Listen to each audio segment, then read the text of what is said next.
هم الذين كفروا وصدوكم عن المسجد الحرام والهدي معكوفا أن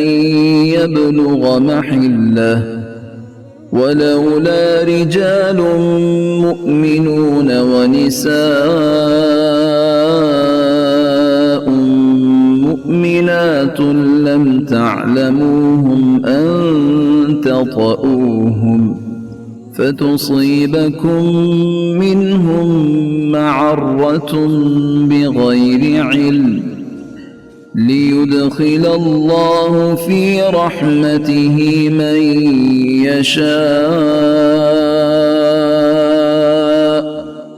لو تزيلوا لعذبنا الذين كفروا منهم عذابا أليما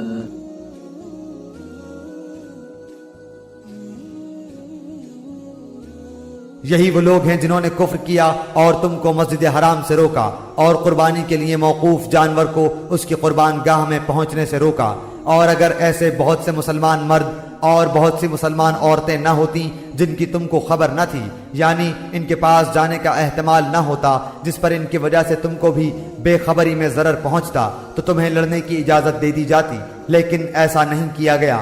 ताकि अल्लाह ताला अपनी रहमत में जिसको चाहे दाखिल करे। और अगर ये अलग अलग होते तो इनमें जो काफिर थे हम उनको दर्दनाक सजा देते।